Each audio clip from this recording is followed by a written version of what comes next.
Monique here, Victoria Monique.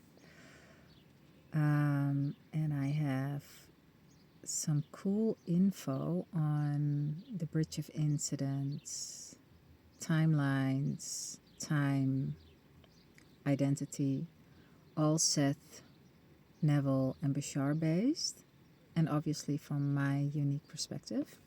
We are all unique perspectives. And so, how you get it from me, you won't get it from anyone else.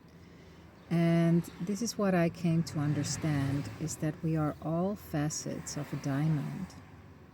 And the more we repeat certain information, the more we understand it, because we are getting the information from different angles and different perspectives and different viewpoints. And so at one point, it's kind of a full understanding. So that's why it helps some people, not all people, to listen to the same information coming through different entities and perspectives.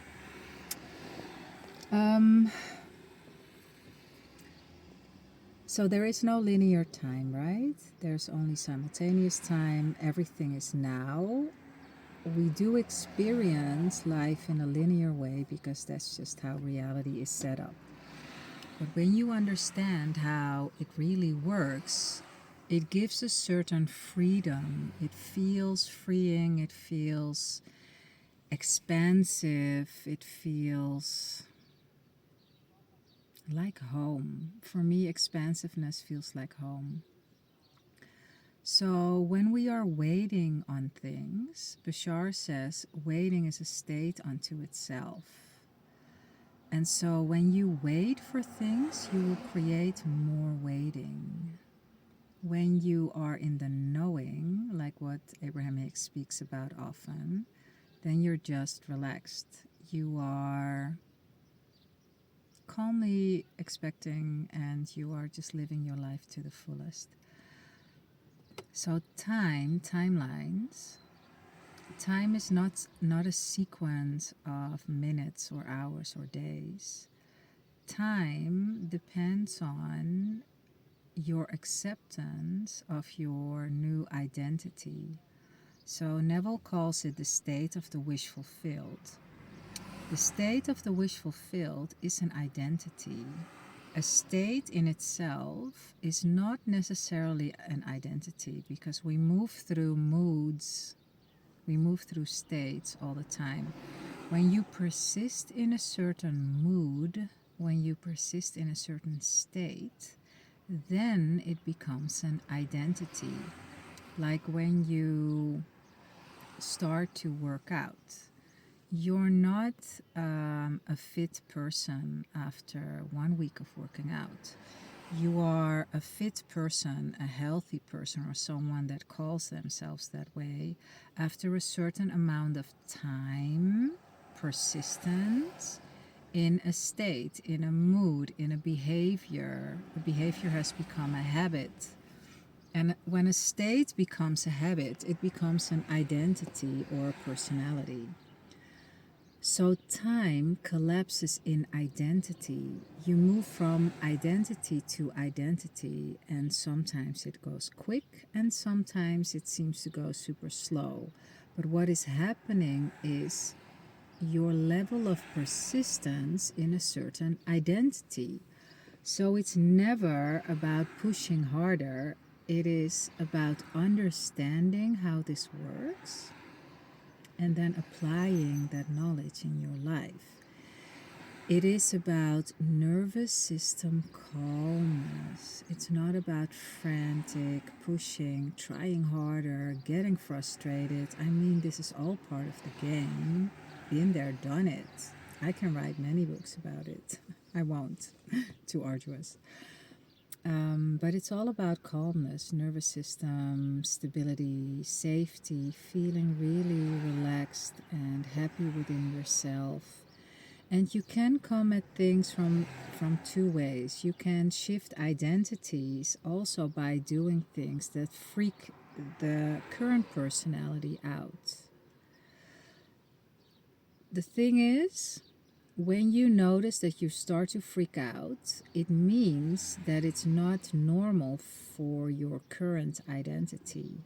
But here's the thing, when you feel called to do it, then it means that there's a future you, for lack of a better term, because everything is now. But I can only speak to you in future and past, because otherwise, how do I explain this to you? So, or a parallel version of you is also what I could say. A parallel version of you who knows how to get there where they are is through the thing that you feel fearful of. It's not a all encompassing panic type fear. It's pushing the edge, pushing your boundary type fear. So, one more time. Time collapses within the identity. So there's not really linear time passing at all.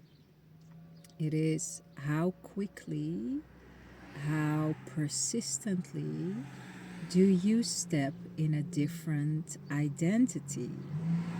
And God cannot be mocked. You can pretend that you're there, but God cannot be mocked. When the feeling is truly natural, then you will have it in your life experience and not before that. So, everything that you experience in your life right now is because it is natural to you, not because you're cursed or it's not possible for you or whatever, assuming the negative, because there are also positive things. All of these things are natural to you. So, whenever you would love to experience something, have something, it has to do with the fact that it's at the moment not yet natural for you. And it can become natural because if someone else experiences it and has it, then it's also possible for you. And also, you know, the 4 minute mile concept. It's not, the word is not concept, but you know how Roger Bannister was the first one to run a 4 minute mile, and all of a sudden a lot of people were able to do it because he proved that it was possible, and all of a sudden it was like, oh, if he can do it, then probably I can do it. So maybe you are at the forefront of some experience that has not been proven yet, but you'll be the first one to prove it. And else, if someone else has it, if someone else is experiencing it, then it's also possible for you. So it's about identity, persisting in a state of being, so it becomes an identity. And then you will experience time collapsing into that identity. You have a bridge of incidents, which is the logical backstory that it just explains how you got from A to B. And it doesn't matter because it's a circumstance. Circumstances don't matter, says Bashar, only state of being matters. And a state of being is an identity. And so when you become that identity, that persisted state of being, then things will happen in 3D that are like, oh yeah, well, I have this now because blah, blah, blah, blah. That's a bridge of incidents. It's not important. It's something that makes it logical that it, it came to be that way. But what was actually the catalyst for this experience is your identity. Identity is first cause. State of being, persistent state of being is first cause. Your personality is first cause. Not the pushing, not the frustration, not the no. It's all identity. So this was it for now. I trust that it serves you. If you have any questions about this conscious creation stuff, then my email is in the description. If you'd like to work with me, then you can find the details of that also in the description. And I hope that the traffic wasn't too much of a distraction for you. I'm about to go into one of my favorite cafes before I go to the gym. And I had my surf session in today as well. And I have something else on the plan for today, which is so funny because it's really easy for me to be so active. That's my current identity. To be so active and fit and yeah, doing all the things that I love. It's amazing. It's really amazing that I allow myself so much goodness because it's about allowing. It's about allowing, surrendering. I don't know who said that. Like, there's a guy, Easy Tiger, he has a video, and in that video, he says something like, God wants to give you all the good. Um, God wants to give you so many things. I don't know exactly how he says it. And God is not a Christian type thing, right? God is just the universe. And someone that I adore dearly says for him it's nature. For him, nature is all that is. For me, I say Mama Universe, I say God, higher self. I use all these terms interchangeably. In any case, so stuff in the description. Remember, a fit mind creates a beautiful body and an epic life. And a fit mind is a mind that you can focus on whatever it is that you want to focus on. A fit mind understands things and knows how to apply these things that it understands. This is it for now. I will see you in the next. Peace.